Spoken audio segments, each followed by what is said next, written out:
I cannot believe yesterday was the first day for med schools to offer acceptances for this year for people who are going to matriculate in 2025. And here we are already to talk about next year's application cycle. And I think that's the first and most important thing I want to point out. This is when you need to start thinking about, what do I have? What am I going to write about? What is my brand? And this is to give you an overview of the entire application process, timing, and what you need to do. Just a little heads up, next year I will be hosting webinars throughout the entire year. So in January, I will actually have a webinar on actually how you write your personal statement.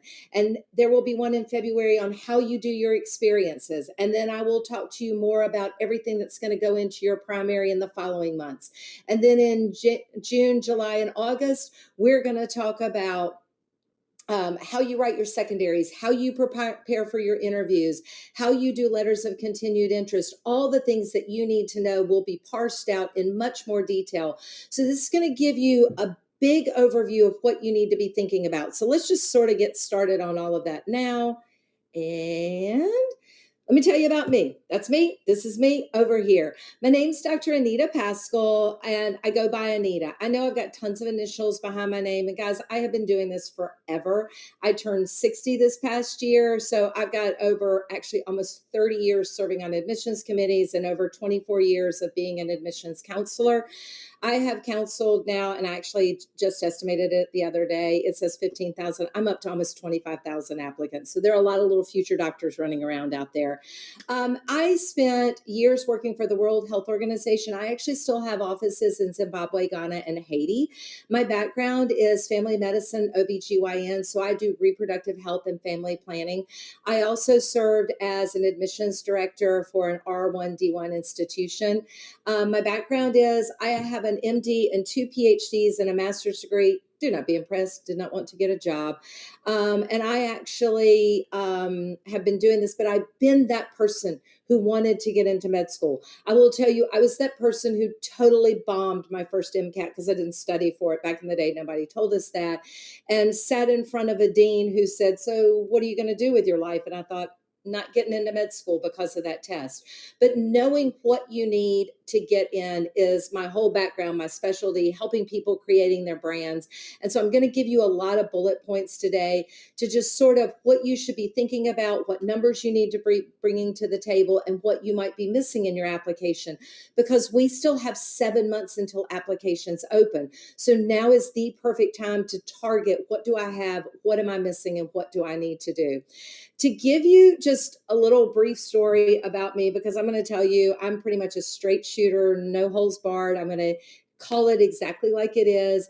I actually went to undergrad as a pre-vet and an architectural design and chemical engineering major. I know, sorted all over the place. And I actually ended up switching from pre-vet to pre-med because I have such a soft spot for animals. So I'm going to give you a little story that kind of gives you some insight into who I am. So 2 weeks ago, well, actually a month ago, I live here on the water in a small coastal town on the coast of North Carolina. And we have what are called marsh rats, which are rats that hang out here on the saltwater. And they're about 7 inches long, not counting their tail. And we had a marsh rat end up on our screened-in porch overlooking the water. And I caught him with a have-a-heart trap because I'm not going to kill anything. And I gave him a new zip code like 3 miles away. 2 days later, rat back on my porch. So I caught him again and I carried him to a town about 30 minutes from here. I thought, dude, if you walk all the way back, you can live. 2 days later, I still have a rat on my porch, but it looks different than the last rat. So there must have been a rat couple. And I find out that this rat has had rat babies in my hot tub. So she wasn't a very good mom because she had babies in my hot tub. Never going to save a soul. She ran off. So I took the babies and wanted to catch her so that I could take the babies and the mother and take them to the rescue preserve. And this year they're going to start charging me rent because I think I've now taken 6 different animals there. Anyway, I'm trying to catch her in this have-a-heart trap. So I put the babies in the trap, expecting her to come to her babies and I would catch her. And I see her on the porch. So I'm like, I'm going to tiptoe around the corner, get myself a glass of water. Maybe she'll go in there. In that minute I was gone, I come back and about a 6-foot snake has crawled into that trap and has eaten all 9 of the babies that I had in there, which did not make me very happy. But the trap shut on his tail and it shut around his neck where the little trigger part is to shut the trap. So it took me 20 minutes to get this snake out of this trap because he's wrapping around my hand, he's striking at me, he's trying to bite me. So I finally get the snake out of the trap. His tail is wounded, but I have now determined that the neck wound where he got caught is likely going to be a mortal wound. So he's probably not going to survive. So to put him out of his misery, and I'm thinking about those 9 baby rats, I cut his head off, and then I decide I'm going after these baby rats. So I skin, gut, and reach into this snake and pull these 9 baby rats out of this snake. 3 of the babies, the first ones he consumed, did not make it, but the other 6 babies were not dusky yet. So I brought them inside, warmed them up underwater. My poor husband, who's a school teacher, arrives at home, and I am literally standing in our kitchen doing CPR on these 2-day-old little rats that are like this big and doing blow-by on them to try to save them. All 6 rats lived. They are now getting ready to be released from the nature preserve. And my poor husband, he's like, I have no idea, even want to know what you're doing. And I said, well, good, you can help me out because there's a skinned and gutted snake on the back porch. Could you go save that? So it is ingrained in us from early childhood what we do, got to save everything. And we're going to come a little bit more to that kind of why we want to go into medicine.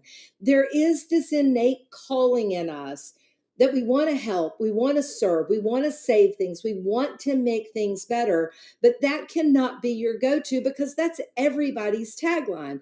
So let's just take a look at kind of who we've got here today, because I'm going to talk to you about the med admissions landscape, kind of the competition you're up against.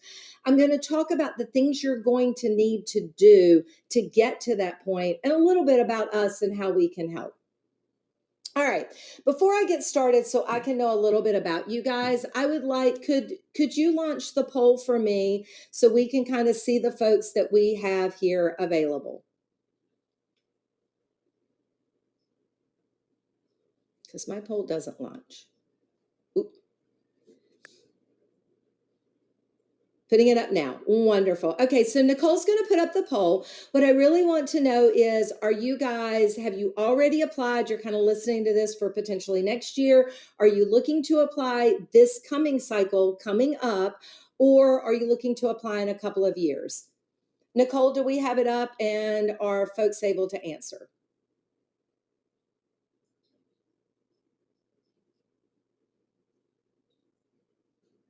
Because I can't see it. Oh, wait, can I see it over here?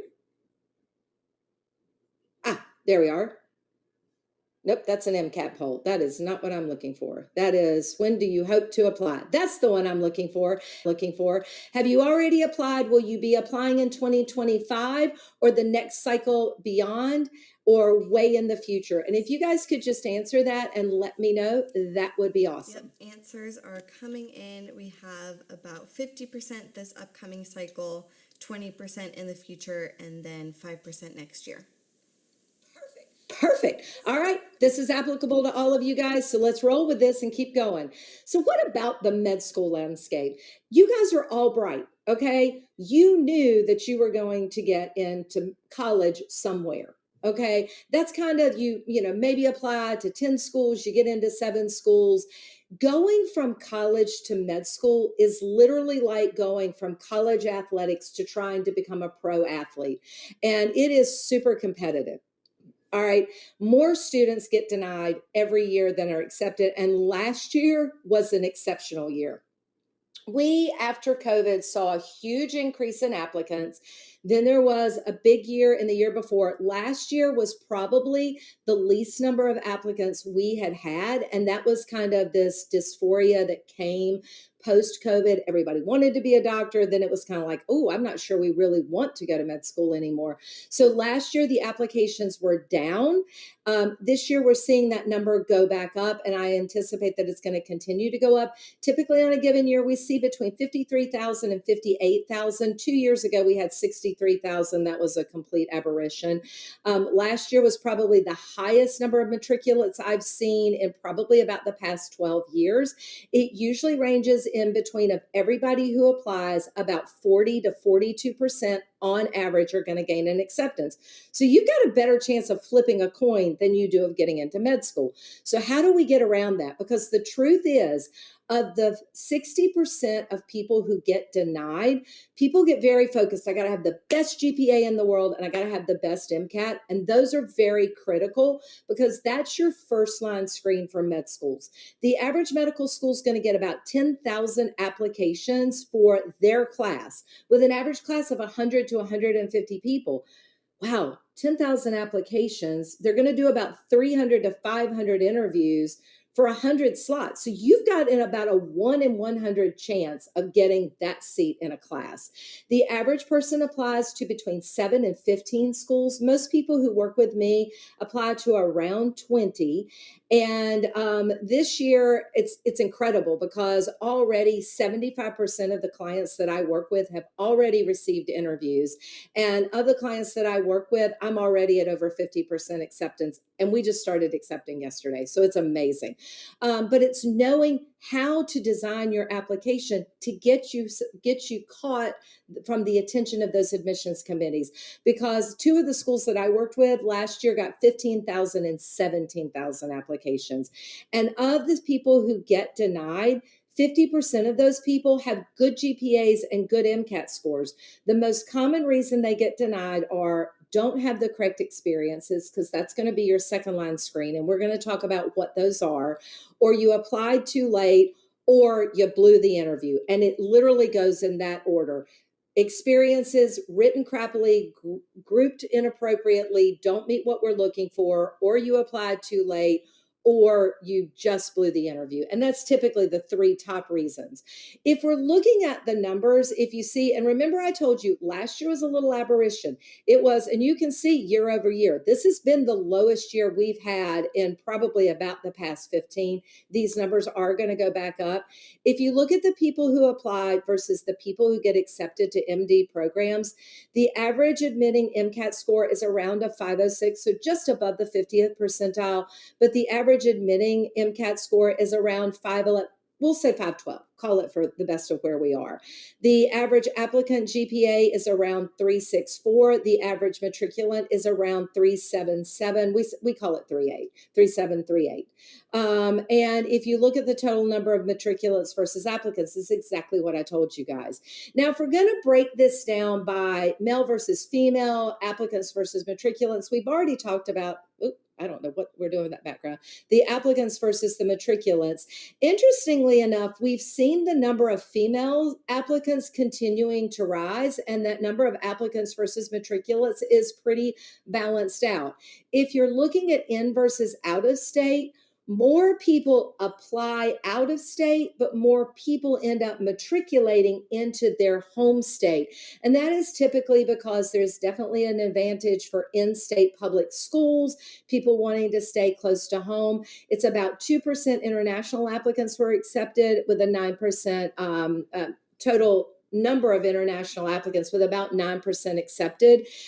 For me, about 10% of my applicants as a premier counselor last year were international, had an 80% acceptance rate of those folks. And interesting thing was talking about knowing how to create your brand. The past 4 years at TPR of students that I worked with and they got interviews, I have a 100% acceptance rate for the past 4 years. And that's not because I have some magic wand. It's knowing how to create your brand. And I want you to kind of keep this in mind. Every pre-health student is expected to get core prereqs, have a good GPA, have a good MCAT, and there are basic experiences we're expecting them all to get. So you're up against people who are bringing the same stuff to the table. So how am I going to be different?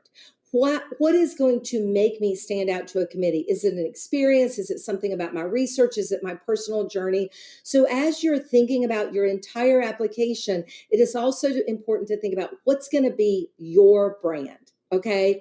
Let's move on to talk a little bit about states. I want to give you just a general overview of this kind of component. So if you look at the number of applicants by regions, if we're talking the Northeast, the South, in the middle of the country, and then the West, and this is the key thing to notice here on the West Coast, if you consider California, Washington State, and Oregon, that's our West. Okay, but the majority of this is made up by California.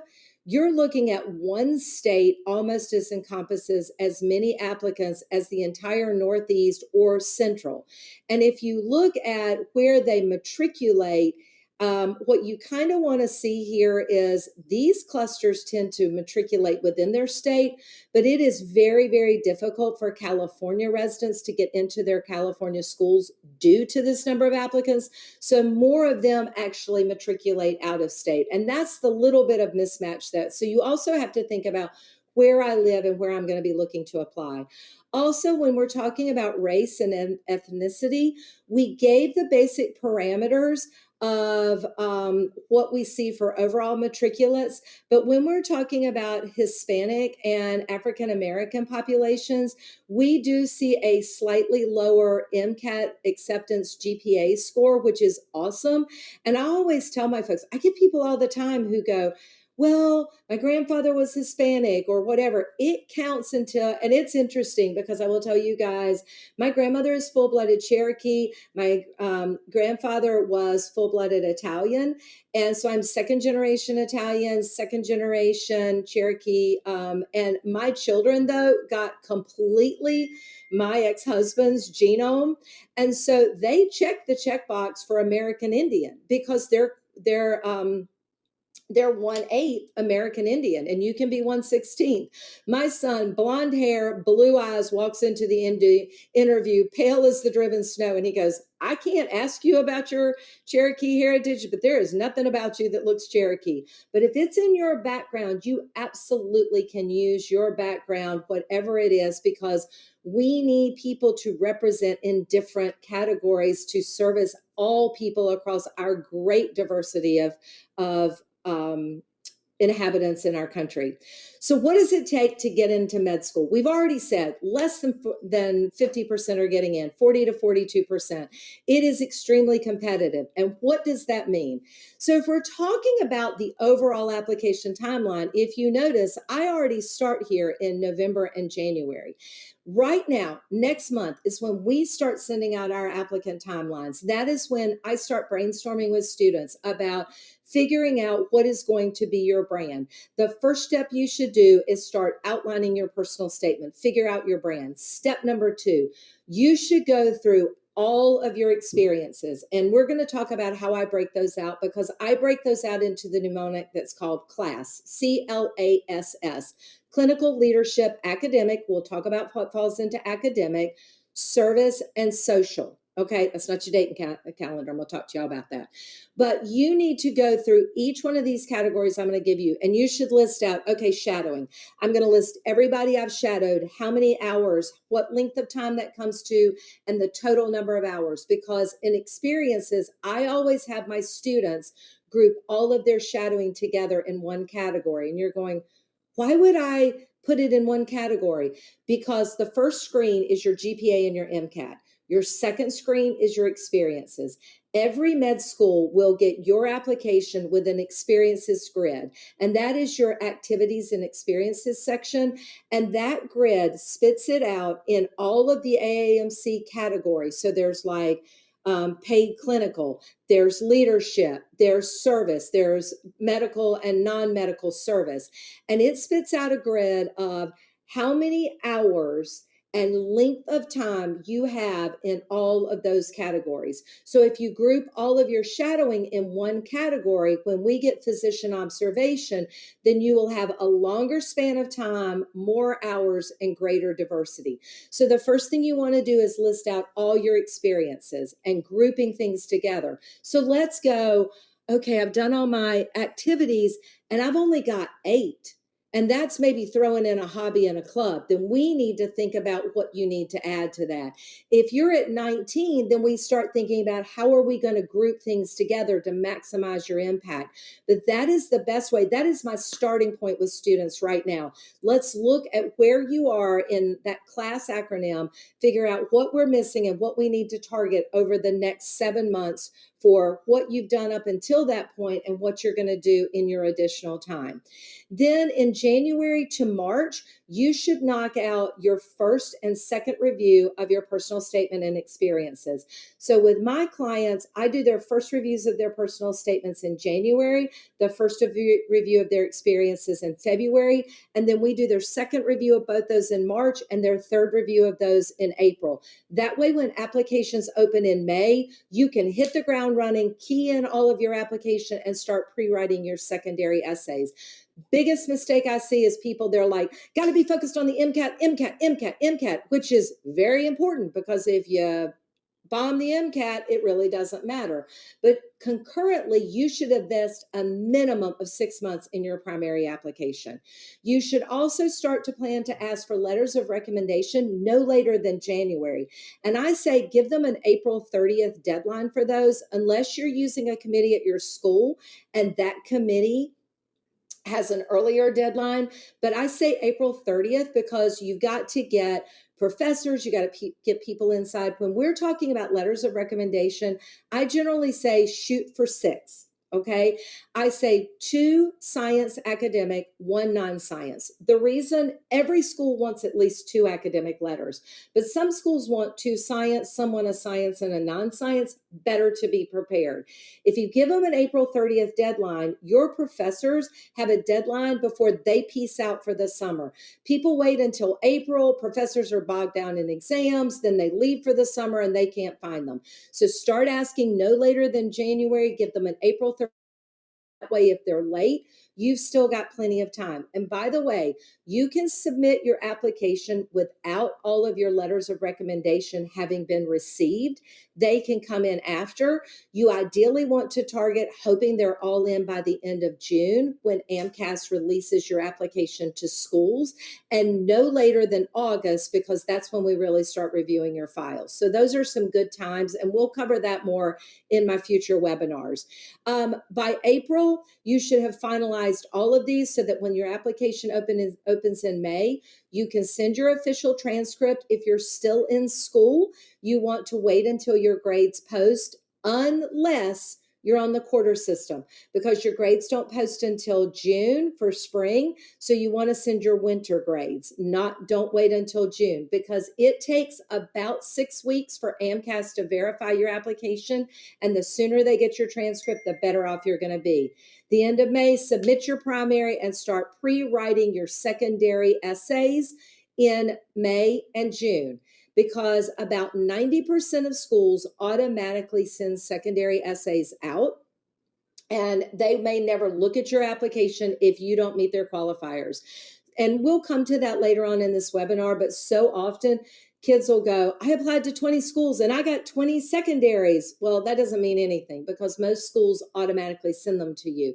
And if you read the fine print that says, if you do not meet our screening parameters, they may not even be opened. And at one of the schools I worked at last year, they did not open 72% of the secondary essays because it did not meet their screening criteria. However, they more than happily took your $150 for your secondary application.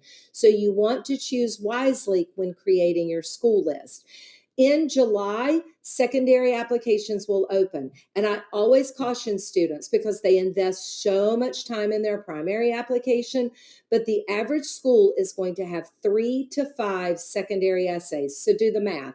If I apply to 25 schools, let's say those 25 schools send me secondaries, they all have 4 essays. That's 100 essays you're going to have to write in the month of July, because turnaround time we want for those is generally 2 to 3 weeks. And every year I get people who apply to an exhaustive amount of schools, send all the money out there, get burned out, and end up not sending in those secondaries, or lollygag into October or November sending them out. You might as well tell the school you weren't important, or I'm not interested in you. Yes, they may have November deadlines, but to us, that's like you don't really care. And that's the quickest way to get yourself removed from a pool. Timing is everything. Interviews typically start around August to September. They get very heavy September through December, but they can continue all the way into April. The bulk will be September through February. If you're applying osteopathic or Texas, those interviews can come in June and July. Already had tons of people accepted outside of that process, and a gazillion accepted yesterday. Letters of continued interest or intent are basically letters sent to schools with updates about your progress and your continued interest in their program. We typically send those out in November and February, again, sort of guidelines. All right, so we've got your primary application there. We're looking in the May to June timeframe. We say submit as close as possible to the day that AMCAS opens, and ideally no later than June 12th to 15th. If you have not, and I get this question all the time, let's say you took your MCAT once, you really bombed it, you're retesting in May, and you're not going to have that second score. What I recommend, or let's say you just test in May and you don't have your first score, I recommend that you submit your application in May to one super reach school, a school you're never going to get into. That way AMCAS can start verifying your application, get that out of the way. No schools see your application then. They don't see it until we open to schools the end of June. Then you can get that score or your second score and determine your school list and add it in. You can change school list. You can change your personal information. You can change your letters of recommendation if they have not been received once you've submitted your application. Oh, and you can add additional MCAT dates. Other than that, your application cannot be touched. So if you have an error, if you have new activities, etc., your primary's got to roll as it is. Typically, secondary applications, again, come out July and August. Again, about 85 to 90% of schools automatically generate those. The rest will pick them up as you go along. And then interviews and beyond run August through February and beyond. Okay. Let's talk about those minimum requirements, which we already talked about. But what I really want to get to is what makes up those class components that you need to be working on in your primary application. We've already talked about GPAs, where the average matriculate range is, and everybody's always thinking about their clinical experience. And we say a minimum of 100 hours of shadowing. And more schools now want hands-on clinical, and that can be paid or unpaid as a scribe, MA, or EMT. We're going to come back to that. What do you do if your numbers fall below the 3.7, 3.6 range and where your MCAT is? Generally, what we say is a poor MCAT kills a 4.0 GPA. So let's say you're a 3.8, 4.0 GPA, and you bring a 498, 500 MCAT. That it can be very, very damning for an MD and even a DO application. But what about if you've got a slightly lower GPA, like in the 3.5 range, and you get a 3.15 on your MCAT? That offsets your lower MCAT. If your MCAT falls below a 3.4, last year, yes, people got in. We actually saw 2 people who got in with a 3.2, but they had above a 520 MCAT.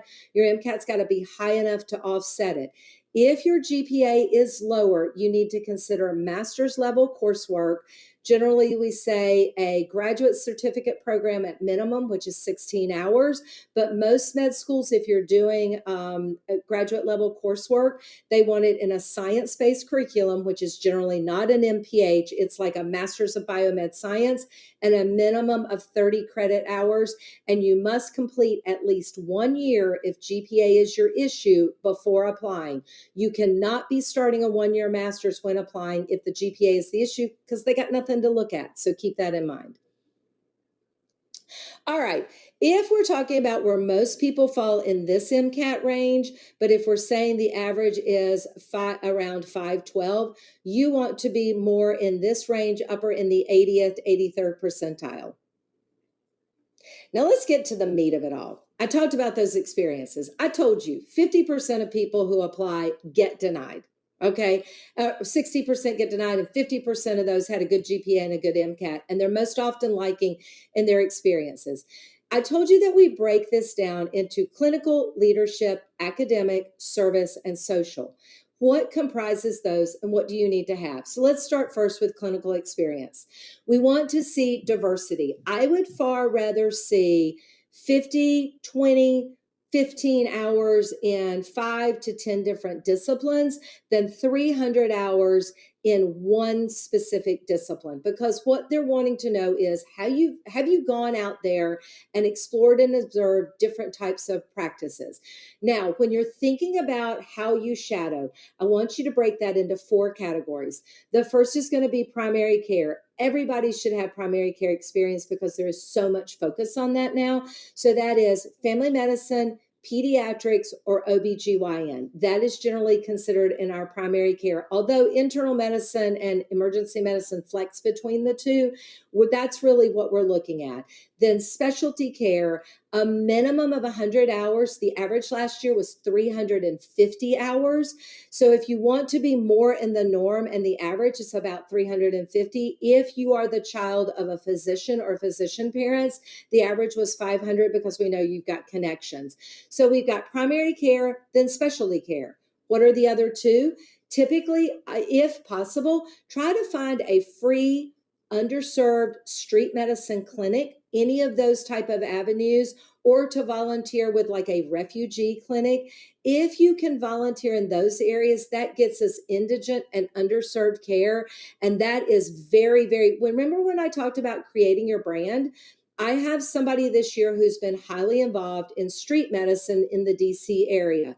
He already has 15 interviews, and they all wanted to talk about his outreach with the homeless population, underserved, and with refugees. I have somebody else who volunteers with the International Refugee Council, and he works directly with new immigrants, connecting them and helping them understand their healthcare resources. So there are lots of ways you can get involved in those populations. And then the fourth is international healthcare. Take an international mission trip with different programs that exist out there. Spend a week or 2 weeks volunteering in somewhere. If you speak Spanish, pick a Spanish speaking country. Find a place where you can learn international healthcare exposure. So primary care, specialty care, indigent care, international healthcare, a combination of those. Then in combination with that, we like to see hands-on clinical. Now it's listed here as paid, but unpaid, if you can serve yourself up, that counts, is a huge asset. My former dean used to say, roll up your sleeves and get in there and get involved. And they're not talking about you being in there, cracking open a chest, massaging a heart, or on little baby rats doing rat CPR. What they're looking is, have you actually gotten patient contact experience? That can be a volunteer scribe. It can be as a translator. It can be as an ED tech. It can be as a CNA or an EMT. You can work as a CRC or a CRA for a clinical trials company if you have patient contact, because that's even better because you get clinical research and hands-on paid clinical. When we're talking about clinical exposure, if it's part-time, we say a minimum of 6 months and 400 hours. If it's hands-on paid clinical, we're looking for at least 1,200 hours if you're doing it full-time. All right. Let's talk about leadership. Now, in leadership, guys, I don't care if you are the president of the Mickey Mouse Club or the president of the US, well, probably between those. But what we're looking at is leadership capability. That can be as a TA, or it could be running a tutoring organization, or it could be the leader of an organization, or it could be running your independent research project. There are so many different ways to demonstrate leadership. What we are looking at is, in your future practice, you're going to have to be guiding your practice. And that means you need to get people to respect you, but concurrently, people need to feel valued. Do you, as an effective leader, make people feel part of a team? And can you always also create leadership strengths? We need at least 2 strong leadership endeavors that you've done. And remember, they can overlap. It can be you've done research in a lab and you led your own research. That can be I founded an organization and I took a leadership role in it. So there are multiple ways to gain leadership, but you've got to be able to show one avenues where maybe you did something as a leader and you failed and you learned from it, as well as your success stories. So as you're listing out your experiences, list those categories, list what you're going to list it into, then go to the AAMC categories, figure out what category you're going to list that in, and then also take the 17 core competencies. They changed them this year, and figure out which one of those of your activities you're going to be able to talk about those core competencies. All right, academic is more diverse. There are more components of this, and academic is outside of your GPA.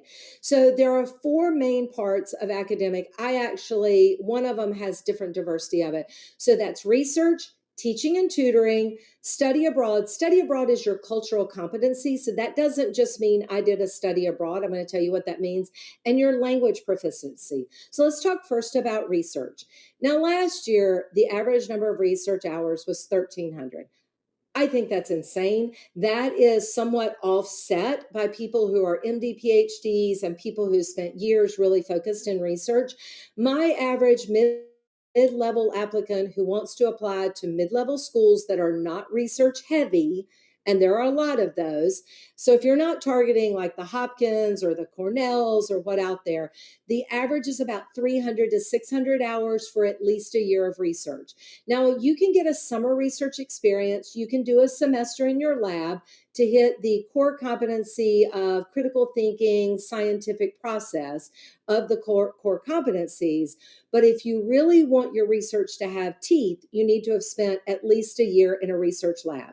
Is research required? No, it is not required. However, many med schools want to see it. And most med schools think the only way you can demonstrate true critical thinking is through research. Now, if you have not gotten research in college, or you're an older applicant, or you're coming back, all is not lost. Both of my kids continued their research into their practices. So they both worked as scribe and MAs in practices. And then they conducted clinical research while they were in the practice. So daughter worked in our practice. She wrote a diabetic teaching manual for new onset diabetics 2 Saturdays a month. She taught a diabetic teaching class to our new onset diabetics.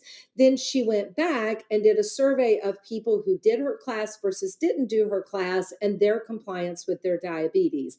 So there are all kinds of ways. The key practices, if you're looking for good practices to do research in, are volunteering or working in an ED, a dermatology practice, an orthopedic practice, or a family medicine practice, because those are the areas where they are most doing engaging clinical research. And we already talked about getting a job as a CRC or a CRA. So you could get research during your time as well as clinical exposure. Now, in terms of teaching and tutoring, you could work as a teaching assistant, an LA, an SI, whatever they call it. That gets you leadership. That also gets you mentoring, and it gets you teaching and tutoring, teaching your peers.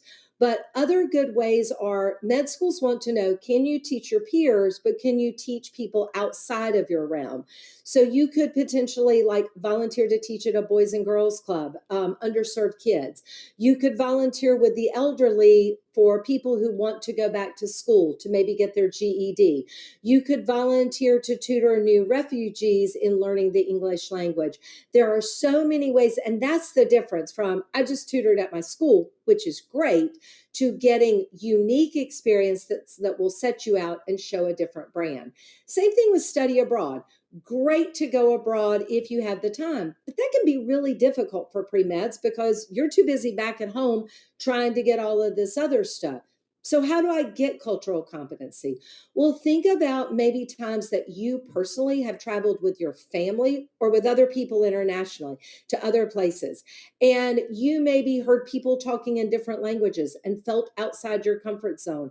I had somebody who actually did a medical mission trip to Spain and got sick while he was in Spain, ended up in a Spanish hospital. And he said, now I understand what everybody who doesn't normally speak our language feels when they're in a vulnerable position and don't understand the language.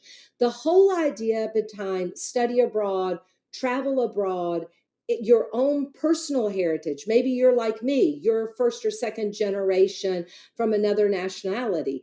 Then maybe you want to learn or speak about your family's acclimation to our country, or the blending of your cultures and your heritage into your own family. I mean, I always talk about my Uncle Gino and the whole Italian background and how that Italian aspect of it. I have one of my clients who is Greek, and she talked about that her uncle actually carries around the Windex bottle of what we talk about, squirting it on and what you do.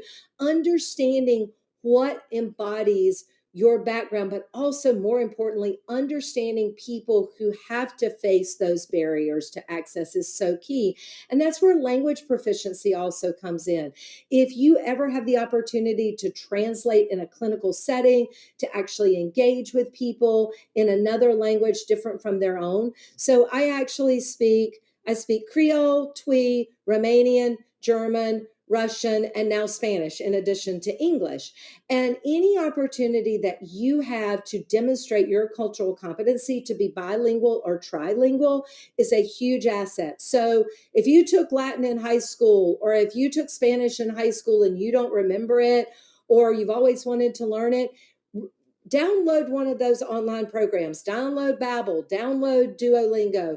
I actually learned all the other languages in country, but none of this really any benefit to me. 2 years ago, I'm like, by golly, I'm going to learn Spanish, downloaded Duolingo. Now I'm fluent in Spanish. So learn those, because if you can list language proficiency on your application, it is very appealing to a med school. Service.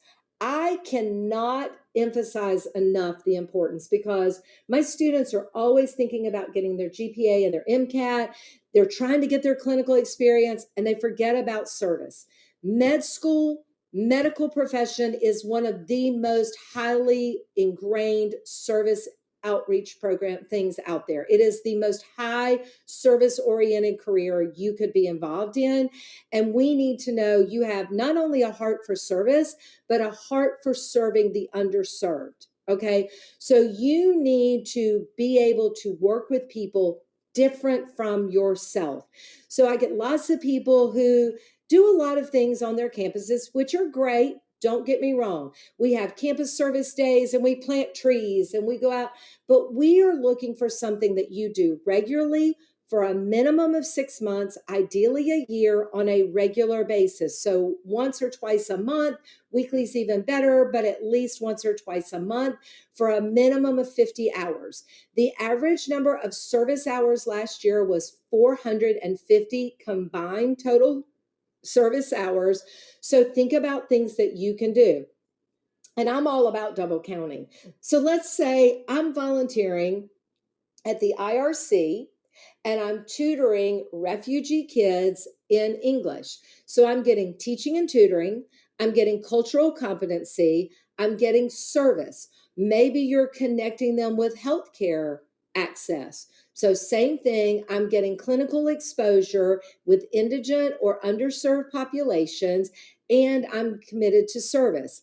Let's say I'm volunteering with the VA. So I'm working with veterans who maybe have PTSD, understanding the hurdles they're facing. You volunteer with hospice, understanding what end of life means and volunteering with people.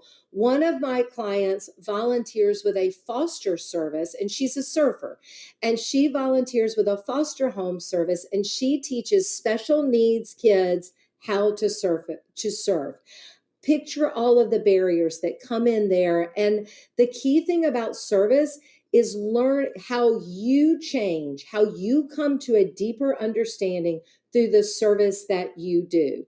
And there was a lot in the news yesterday about Jimmy Carter, who has been so heavily involved with Habitat for Humanity, and he lived to see his 100th birthday and to get to vote in the election, and his whole goal. But we remember Jimmy Carter not as a president, but our images of him out there working hand in hand, side by side with the underserved, building new homes for the underserved. I work with a group of veterans who we build houses for. It's called the Wounded Warriors Project, and we build houses for wounded warriors who come back to make them accessible to them. But working side by side with them, learning their journey, the things they have to overcome, that's what true service is about. So when you're going through your check boxes, what do I have? What do I need? And how do I need to fill those gaps?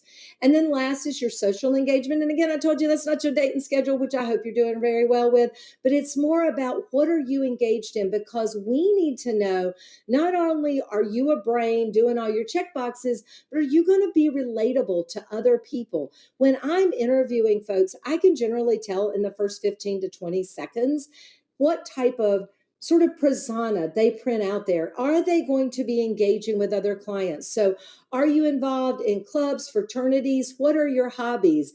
I had a client that I interviewed this week, and she just looked like the most homegrown petite little thing. And I was like, what's your passion? What are you into? And she said, skateboarding. And I went, really? And she went, oh my goodness. And she starts talking about all these tricks she throws and everything. And she's like, and being a female in a fairly male dominated sport that she took up in college was really unique, about the dedication, about the learning, about the injuries, about interacting with people. Have something unique that will catch their eye. All right, so let's keep moving, because I want to allow time when we're finished to actually answer some of your questions. So we get all these things together. I've got all my experiences. I've hit on my checkbox. How do I get a great personal statement? And it's funny because I get more people who come to work with me and I want the most amazing personal statement out there. Well, first of all, I'm going to tell you that there has not once in my 30 years been a personal statement that I've opened, read, and went, oh my goodness, we must accept this person. Now, there have been quite a few that I have read where we've been, okay, no interview here. Literally could not make this up. Had somebody last year got to their personal statement, and their personal statement said 5,300 characters, which is how many characters you have, including spaces, to state your journey. 5,300 characters is not nearly enough characters to express my total journey. I have much more that qualifies me. That is literally all he wrote. So I'm pretty sure he got accepted nowhere. But what makes a good personal statement? Because I'm going to be quite honest with you, it is great for us to get an essence of who you are, but behind your GPA, your MCAT, your experiences, your interview, and the content that we're looking for in your secondary essays is probably the least important part of your application. We're going to use it a lot for triggers. We want to use it to get a sense of who you are before your interview. So it is very, very important you know how to articulate that journey. So what do you need to know? I need to know why you want to be a physician and sort of what your journey has been here and what's going to make you unique. So a good rule of thumb, a strong personal statement should have 5 to 6 paragraphs. And I'm going to cover this much more in my January webinar, but the nuggets are 5 to 6 paragraphs. It should have a catch. And I want you to think about your catch as a trailer. Like if you're going to the movies and they're playing the trailers for the upcoming movies, you think, ooh, I want to learn about that. I want to see that. It should be no more than 2 to 4 lines. So it should be a short paragraph that is going to create the mood or the theory for your next 3 to 4 paragraphs. Ideally, I like to see at least one paragraph that reflects your clinical experience and one with service. And if you've done a lot of research, that's always great to include in there. And I like to see 1 to 2 stories. We always talk about, you don't want to, I have no idea what just happened there, but I apologize. I had that hidden and it just showed up for no reason. But you want to think about what is your experience. We talk about politicians' answers, and people go, I really have a heart for service and I want to serve other people and I want to help people. Or when my grandma passed away, I really knew that medicine was for me. That's what we call a politician's answer. I want to know what really happened. So if you're maybe talking to me about working with Big Brother, Big Sister, and I do, I have a little, okay? my little has probably changed my life more than I've ever changed hers. And at the age of 11, their father left them. Their mother was working 3 jobs, and she was responsible for taking care of her 7 siblings who were younger than her. And that included helping them with their homework, cooking dinner, cleaning up around the house. And I talked about her story and how they got there and what they did. Or maybe I'm talking about when we feed the homeless downtown. And I talk about this in one of my stories, but we always would hand out our lunches, but I would have my students stay behind for an hour to really engage with our homeless population. And one day my son was handing out meals, and he got done handing out meals, and this little kid pulled on the pant leg of his shorts and said, "Mister, do you have any more lunches?" And my son turned and looked at me because he knew that we were out of lunches. And I could tell, I mean, like I could see the tears welling in his eyes because he was going to have to send this kid away. And he said, "My mom and my sister and I have not eaten today, and we're really hungry." And there is a lady who was wheelchair bound who lived out of her van that we fed every week. And she called my son to come over and offered him her bag lunch and told him to take it to the family. And my son walked over and he handed it to the little boy, and the little boy was like, "Thanks, mister," and he ran off. And my son looked at me and he had tears streaming down his face, and he goes, "We don't do jack here." And I said, "No, you do a lot. But now you're understanding what hunger means, what lack of access means, what your role means here. And that homeless people are not just people who don't want to get a job or drug addicts or filthy and dirty. Anybody, and we saw that in COVID, could be a hiccup away from a misstep that leads them where they are, or losing a job, or working with people who have battled cancer, or experiencing it yourself, or having a beloved family member go through it, or experiencing a personal tragedy yourself. Those are the things you want to articulate in your personal statement. So when I read your personal statement, I hope there is some gut kick to me. And I often have people who go, "But I never had anything like that happen in my life." And that may be a signal to you that maybe you need to yourself in different types of experiences. Like I said, we're going to cover this a lot more in my personal statement interview. And then what it takes to get to those secondary application. And we talked about our experiences in hitting the class components, writing the strong personal statement. When you get to secondary applications, we said there are typically 3 to 4 secondary essays, and you're going to have to be cranking those out. So if you do your research on this side, and I have my students, when they build their school list, not only do they do all the parameters, GPA, MCAT, how many in-state, out-of-state, I have them go through and list 2 to 4 reasons why that school. And they have to research specific programs, specific backgrounds, specific curriculum for that school, because almost every school is going to ask you what attracted you to our school or a reasoning behind it. If you've already built that in advance, you can reference from what is in your own background that fits or matches their program, will make a much stronger essay. You need an adversity essay. You need how COVID impacted your journey. And we work with people to build a core of 9 to 10 base essays so that you can treat them and street them, because then if you've got core essays built, then you can just tweak and revise those to get your secondary essays out in 2 to 3 weeks, no later, ideally, than August, for all those automatically generated secondary essays. All right. And then we get to the interview, and then I have time for questions. So we should be in good shape. Again, I'm going to have a whole webinar on secondary essays. I'm going to have a whole webinar on interviews. The key thing about an interview is you cannot unmake a first impression. And I'm going to tell you, it is how you look, how you dress, how you enter that interview space, how you set up your virtual background setting. And let me go ahead and tell you before we even get there. So many interviews now are virtual in place. I think we're going to start going back to more in person, but in virtual background settings, never use a blurred background because it always makes the person feel like who's interviewing you, are my eyes out of focus? And never use the virtual background, like what doesn't really, like this is my background, this is my house, you see my aquarium and everything back there. You don't want the virtual background because your head, when you move, goes in and out of that virtual background. Another thing is you always want to sit in a stationary chair, not a office chair that wiggles, because whether you realize it or not, you'll be doing this. And for me, I'm always talking with my hands, so I'm always sitting in a bar stool so that I am not, at least the bottom part of my body is not moving.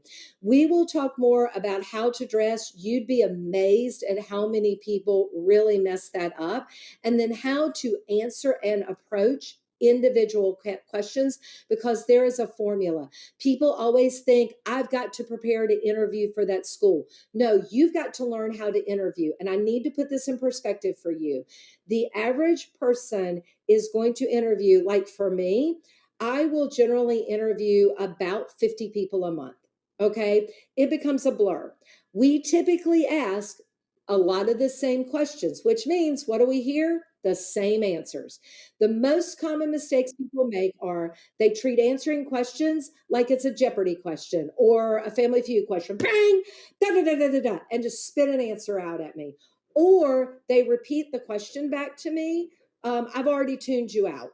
Or they go, that's a good question. Yeah, I know. That's why I asked it. And the biggest mistake, and you may not even realize it, is Gen Z folks, and we see it a little bit with the generation before you. Y'all can't start a statement without going, so I did such and such. So it's great to be here today. So if you've got a virtual interview, put a sticky note on your laptop, put a big X with it through the word so. How do I get around that hiccup that I normally do? It's creating that trailer. Let's say I ask you, tell me about your greatest clinical experience. And you can say, I have actually been very fortunate to acquire almost 500 hours of clinical shadowing in 10 different disciplines, including family medicine, 6 specialties, traveling abroad to Italy, as well as working in an indigent care clinic for the past 4 years. But my most meaningful clinical experience, without a doubt, came for my 4 years working in a burn unit. And I learned a lot. I learned a lot about being a good MA and taking care of patients and all of that other stuff. But what I really learned about is that impact on a family. Let me talk to you about one patient in particular, and then you go into your story. If you can leave your interviewer, when you approach your interview, you should go in with what are 10 unique things about you. That should be your first step before your personal statement experiences. What are 10 things about me I'm going to hold on to that are unique? And then I want you to write out what your 5 unique selling points may be. They may be non-traditional student, they may be something you did in the past, but your 5 selling points. And you should have, with all of your experiences and your selling points, a minimum of 2 stories that you could tell, that you could call up in your interview, in a personal statement, in any type of setting. Because what you want is when your interviewer sits down, and typically the way we work it is you have one person who is on your committee who writes up a summary about you, and then they present you to committee. And that happens it's usually about 2 weeks, but it could be longer after your interview. Now, that doesn't mean you hear anything, but that's typically when you go before committee. What you want to do is when I open your file, I want to go, that's Sam. That's the guy who was who skateboarded with such and such, or who got chased by a shark while he was surfing, or who spent time in India, or did whatever. Some memorable story that I'm going to remember about you. My son applied to 7 schools, interviewed at 5. He actually said he made 4 of his interviewers cry in 4 of his interviews in actually talking about a story that he related. So you want to be memorable in those presentations. Also, gap years are more and more important little nugget. When I applied, when I was a dinosaur, about 70% people applied as rising seniors to matriculate directly in. That, and only 30% of people took gap years. That has completely changed. Med schools want to see the older applicant. The average age is 25 to 26. They want to see people who have taken time outside the academic bubble, gotten a job, worked in the real world, got real world experience, got that hands-on clinical. Gap years have never hurt a single applicant of mine. Either that be you graduate and take a gap year while you're applying, or you graduate, take 2 gap years, work or do something, and then apply the year after it. We will actually do a webinar next year on what to do with a gap year and how to use it. All right. How can we help? And then I'm opening it up for questions. Here at the TPR, and by the way, if you could launch the survey while I start talking about that, if any of you guys are interested in how we could help you improve your grades, how we could help you get the best MCAT score possible, we have the best teachers out there, or to help you with your overall application, we have comprehensive, which is soup to nuts. We help you with everything from get pre-application, extensive pre-application support, primary, secondary, interview, all the way up to making your decision.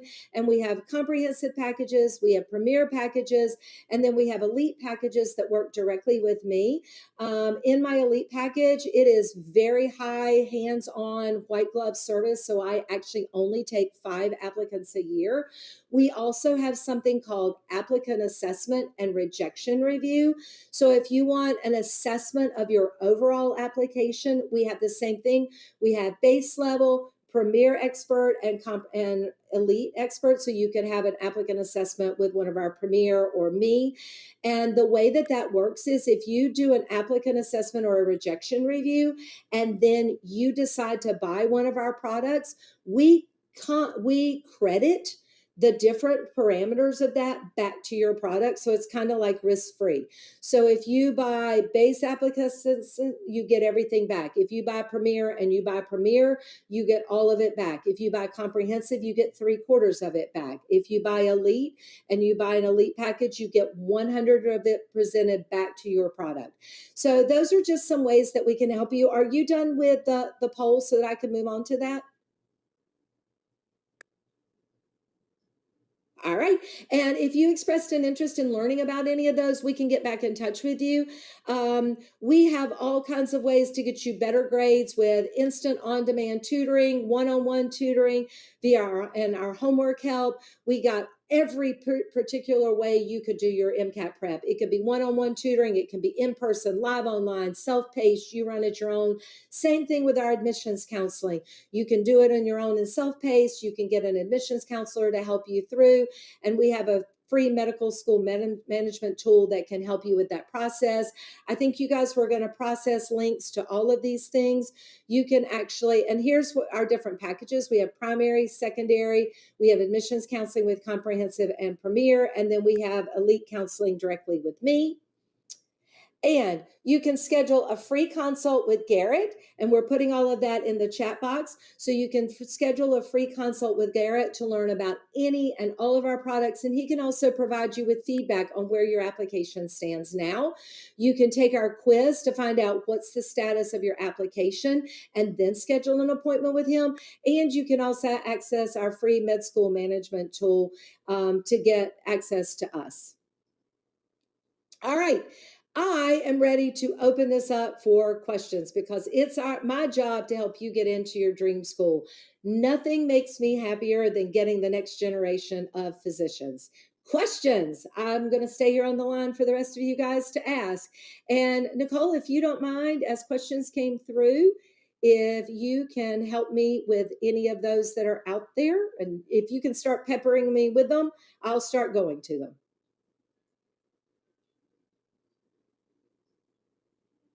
I can't hear you. How about now? I got you now. That's me. From David, how about being an older applicant? Getting diverse clinical experience is tough when working full-time and being a husband, father. Understand. First of all, working full-time, being a husband and a father, a care provider, will be very strong for your application. When we're talking about working full-time, David, are you working in a clinical area? If you are not, then you should probably look to one, using vacation time or holidays to schedule with people to shadow. And it's about diversity. Generally, we say a minimum of 2 half days, about 8 hours. The sweet spot's about 20 hours. So that could be like a couple of full days. But a minimum is that we figure about 8 hours. So one full day, 2 half days in those, so you can get diversity. You could look at volunteering potentially like once or twice a month in an indigent care clinic, because that will get you primary and indigent care. You could look at getting a weekend scribe or MA job. That's a way that we see people do that, or as a weekend or after hours ED tech And if you're not working in a clinical area. And I understand working full time and trying to balance it. One of the biggest things we have heard from med schools is we appreciate that you've got to support your family, but if this is what you want to do, they expect you to get the experience. And you think about it, I'm a big car person. I worked for 8 years for NASCAR and did sports medicine for NASCAR, so I love cars. But I would not take my baby, my BMW, to just any auto shop or just somebody who read about it in a manual. I want him to have been underneath the hood and working on it. Okay, can you give me another one?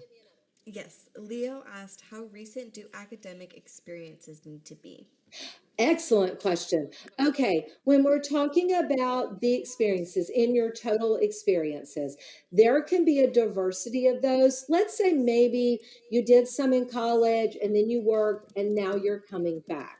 Okay, but at least half of your experiences should be recent within the past year to year and a half. And ideally, during your application year, we want a minimum of three ongoing service things you are doing or will continue to do during your application year. We see that a lot. Like people do a lot of stuff in college and then they graduate college and they take a gap year and then they quit doing their stuff. That's like a sign to a med school, oh, I ain't really real about the service. And that's why we expect to see that continuing. Okay, got another one for me, Nicole? I was not able to get an MCAT date. Is it possible that I will not be able to get off the notification list? What should I do?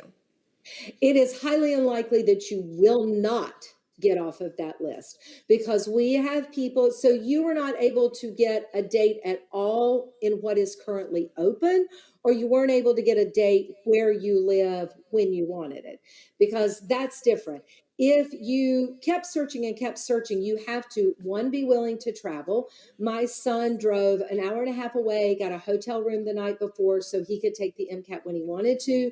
You will get on the wait list, but I will tell you, check every day, continue checking every day for open spots, because it's not instantaneous. Like the spot opens up and you automatically get in. So I'm like, you should check every day. You can check a couple of times a day, but there is always movement. I've never had somebody not be able to get a date. Rihanna asked, is taking a gap year to strengthen your application after initially being rejected a good plan? How do Ah, admissions committees take into account your application decision history? Oh my goodness, that is such an excellent question. So let me break that into two parts. If you have been denied, okay, and we are seeing more and more schools on the East and the West Coast, and this is the one of the reason to continue staying engaged and stuff during your application year, because only 40% of people are going to get in. Okay, even the best people get denied. So what do you need to be doing?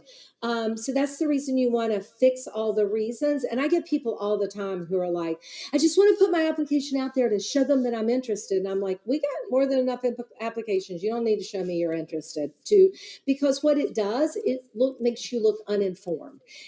But if you get denied and you've got stuff going on, there are two things. Number one, med schools expect you to fix the reason you got denied before reapplying. The screening standards are harder for reapplicants. There are fewer spots and they're reviewed in a different pool. So you can expect, if you are a reapplicant Interviews may come a little bit later. That's no sign against you. It's they're reviewed differently.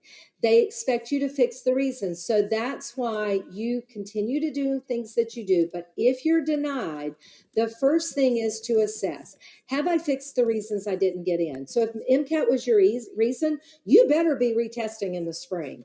If you didn't have as much clinical or service as you felt you needed, you should have been fixing all that just in case you didn't get in. And it shouldn't be, well, I just didn't want to do it until I thought I didn't get in, because that also shows apathy. So you should be fixing those things. We have seen, though, on the East and West Coast, more and more schools that are automatically denying that, like, if I get rejected and you automatically reply. So I didn't get in April. I didn't hear good news. I got denied everywhere. I'm going to reapply in May. Please understand that there is a subgroup of schools that automatically deny if you resubmit immediately. And unfortunately, they don't tell us who they are. I only find them out anecdotally. Here's another thing to realize.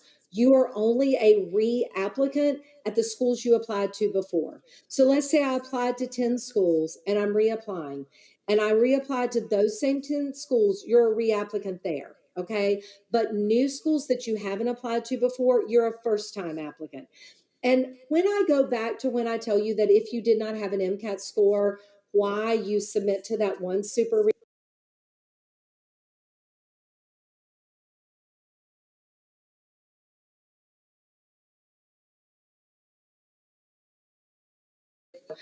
ooh, I'm going to need to take a year, you're still going to be a reapplicant to all those schools you applied to. That's why I say apply to the super reach school, get your score, then add your schools in. That way, if you decide to withdraw, you're only a reapplicant to that one super rich school you weren't going to apply to anyway. But schools do take into consideration the differences that you've done and how you're a different applicant. And by the way, for a reapplicant in your personal statement, before your final concluding paragraph, there should be one small paragraph that says something along the lines, although I would have loved to have gained an acceptance during my first application cycle, this additional time has allowed me. And it's 1 to 2 sentences that calls out your reapplication and how you've improved. All right. Great. Jessica asked, if I have 80 hours of shadowing, is it advised to look for more experiences to have a minimum of 100? Um, it is generally going to be a little on the shy side. However, if you have hands-on paid clinical, that's going to supersede your shadowing. So the sweet spot would be 350 hours of shadowing and 600 hours of part-time hands-on clinical, or 1200. That would be like, oh, the best. Okay. But let's say that I've been working as an MA and a scribe in the ED, or I've been working in a practice and I've got 1,000 hours of hands-on clinical, but I got 80 hours of shadowing. If your shadowing is in 3 to 5 different areas, you should be okay. If you've just got like 80 hours of shadowing and it's in 1 to 2 areas and you've got no hands-on clinical or bare minimum, then you definitely should look for more. And it's always good if you're trying to apply and you're taking gap time and you're going to be getting hands-on clinical, make sure that you start that job before you submit. So because AMCAS breaks experiences into completed and anticipated. So anticipated is anything after you submit your application. If you have a base number of hours in that hands-on clinical you've already completed, you can fudge, they're not following you around. And then anticipated hours, that's going to give you a lot more credibility. Great. Solani asked, do we need different letters of recommendation for each med school? No. Every med school, so you upload all your letters into AMCAS. AMCAS takes 10, ACOMAS takes 6, Texas takes 3 plus 1 additional. A committee composite letter counts as 1 letter. So if your school gathers your letters and they submit 1, that counts for 1 for AMCAS, it counts for 1 for DO. For Texas, it counts as your 3. In Texas, you have 1 additional, so you could put something in there. Generally, what I recommend is 2 clinical, 1 non-clinical, 1 sorry, 2 science, 1 non-science, 1 clinical letter. That can be somebody you shadowed, somebody you worked for, somebody you have a strong affiliation with. And again, if you've done a lot of research, a research letter. If you've maybe founded a service program or you're heavily involved in that, you may want one of those letters. Avoid letters like, we don't care if the governor writes a letter for you. I don't care if it's some well-known author. What, we don't care about that. We care about what they have to say about you. And that's where never sacrifice a strong letter to fill a category. Now, when you go to AMCAS, and this is a good reason to get the MSAR before you start creating your school list, they list how many letters they will accept and if they have any specific requirements. So I generally say, start gathering your letters. Never go for the 10. 6 or 7 is a max for me. I have people who think, oh, we ain't got the time to read all those. Okay. 5 to 6, 7 max. Okay. If you're applying DO, you should have a letter from an osteopathic physician. That DO letter can also serve as your clinical letter, or you can have 2 separate. When you go to AMCAS, you list your school and then you assign specific letters to that school based on their requirements. If you have a committee composite, you obviously just submit the committee composite. Okay, next question. Is it possible to take the MCAT, then apply to med school the next year or the year after? Absolutely. The average the average acceptance, or the time that your MCAT is good for, is typically 3 years. That is pretty much the gold standard. Some schools will take them up to 5 years old. Some are only 2 years, but there's a very few numbers of those. And that is based on when you tested and the time frame from it. And every school lists their different parameters for what MCAT they will accept, how far out. But 3 years is a good rule, kind of a good rule of thumb from when you apply, not from when you would matriculate, when you apply. So if you tested, so for this year, they're applying in 2025. So most MCATs back through 2022 will be accepted. So it is the date you apply, not when you are matriculating. Okay. What are the chances of matching to surgery? Oh, if we all had a crystal ball. One of the more competitive specialties, absolutely. And this is where people think, oh my gosh, I want to go into neurosurgery. I must be in a top 10 program. That's not, no. Okay. Match placement is based, number one, on your board scores. And now that step 1 is pass fail, much more on your step 2 board scores and your clinical letters of recommendation. So the first thing is, do strong in your clinicals, develop relationships. In terms of your area of specialty, once you decide what you want to go into, I recommend that you use, if possible, any of your 3rd-year away rotations, but as many as possible of your 4th-year rotations. I only did one of my 4th-year rotations at my home school, and I did all my other rotations away, so that I could do away rotations in the specialties I was interested in at the programs I was interested in matching at. That way they get to know you and you're going to have a much stronger application. Okay. How many research papers will make the most impact? That's a really good question. And the funny thing, people think that we won't research for publications, and that's actually not it. Okay. We are looking for research experience so that you understand, 1, the research project process, 2, what it takes to work together as a team to create a research endeavor. That research is really much more about the failures than the successes and how you learn through those. And so we are looking at, have you worked in a lab setting or a clinical setting? So we typically want either wet lab or we want clinical research engaging with patients. You can sometimes finagle some aspects of data-driven research or paper review, not going to hold nearly as much clout. So typically, wet lab or clinical research, we want to know, if at all possible, that you've had some component that you've done independently in your research, hopefully that you've presented in group meetings and or at an undergraduate research symposium. And the lowest priority would be being published on a paper. And I'll tell you why. There are people who get their names thrown on papers all the time. They go, I got 3 publications. I didn't do that jack squat, but they felt their research person needed to put them on a research paper.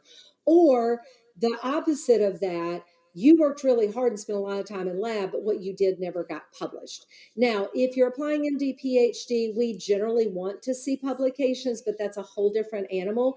We typically want to see a minimum of 2 years of research, ideally in 2 different labs. You've had to have led in an independent project and had been on poster or publication presentations out there, although still not required, but help an MD, PhD application. I feel like we've covered this question a bit, but do you have anything else you want to add for a person who's applying over the age of 30 compared to applicants in their 20s? And honestly, we really like the older applicant. We love the older applicant. And in terms of the older applicant, what we want to see is what your prior experience was, what led you to make this career change, the sacrifices you're making, and how you've ingrained getting these experiences that you need as a part of that journey. And again, if you did things earlier on and you just freshened them up, that is adequate because we realize what you're up against. But we really, truly love. And I'm going to tell you, we don't start raising any eyebrows until we get applicants around the 42 to 45 range. So 30 to 38 is an awesome sweet spot. Like, we love to see that. I currently have applicants in med school right now who are 50, 55, and I've got one applicant who's 86. Whoa. Well, he's not an applicant, he's a med student now. Yeah, he's finishing his 4th year this year, and he's That's awesome. 86. I'm like, I don't want to be doing this when I'm 86, but okay, more power to you. Yeah. But he's doing fine. All right, I think we got a couple of minutes. Anything else? Yes, we just have a few more questions. What about international students who haven't taken their prereqs here but have taken courses in biomedical and sciences? What are the chances of them being accepted into med schools in the US? Okay, so the big things are we don't care if your undergrad degree is internationally, prereqs need to be completed in the US for almost 98% of med schools. Those can actually be done in a year to a year and a half. Find a good post-bac just prereq program. Um, Ideally, we like to see them in person. So you need to make sure that the school will take online if you do it online. And here's the key thing that you should know. You do not have to complete them all before you submit your application. You can submit your application. You just have to complete and show in your planned classes that you will complete them all before you matriculate. So let's say you get the majority of them done, but you're still missing biochem or maybe a physics or something for that. As long as you can show that they are going to be completed before you matriculate, you're still okay. Advanced level coursework is generally on a case by case basis. So if you've taken upper level sciences, sometimes you can sub a bio or a chemistry or the core prereqs, but they're still going to look for 2 biochem, 2 chemistry, 2 organic chemistry, for most programs, 2 physics, a year of English, and at least 1 calculus or stats, depending upon the school. Okay, I'm just going to send two more questions. So if you're typing, we're right at time. So I'm going to just cut off the last couple questions. But do you think applying straight through is a disadvantage because some of the categories of hours will be less? It's exactly applying straight through. If you're applying as a rising senior to try to matriculate directly in, only 30% of applicants did apply as rising seniors, and only 19% of those were accepted last year and the year before. It is much tougher, and then you become that reapplicant. It is most commonly. And it's because just the hours of research, clinical experience, et cetera, they're expecting tends to, and the way you get around that is, if you're hoping for it, is that you get a part-time job as an MA or a scribe or in the summer. So you've got those hands-on clinical hours before you apply. That's the best way if that's your dedication. And we have 2, 3, and 4 year programs. So I've got students that I've been working with for 2 and 3 years, and those people are applying directly in. And I'll give you a perfect example. I've got somebody that I've been working with for 2 years. That was her goal, and that's what we did with her. She's already got 12 interviews and she got 2 acceptances yesterday, and she's going to be in that 19%. But you got to have your stuff bringing it to the table. That's awesome. I work as a patient access associate in an ER and am a hospice volunteer. Do you think that would cover the clinical experiences required to get into medical school? Um, they will be very helpful. So the key thing working in the ER is great because you can list in your shadowing, you're working, but while you're working, not only are you observing the ED physicians, remember every physician who comes in to consult on a case. So you're getting pediatrics, you're getting cardiology, you're getting endocrinology, et cetera, depending upon who comes into the ER. So you can list that in your shadowing and start piggybacking on that. And then the patient access will be an excellent, unique component to your application, as will hospice. It will help. It may not be quite enough if you don't have the diversity of shadowing or you don't have the planned upcoming. So it depends on how many hours you have. And if that's a paid job, yes, we can probably, it's all in how you finesse it and how you write it. That's kind of where I come in. Yeah. Okay, great. I'm just going to point out that our email is on the screen and I'm also putting it in the chat. So for any questions that you have after this session, please feel free to email us and we will answer your questions. But if it's okay with you, Anita, I will actually close out the session. Yeah, thank you guys so much for attending.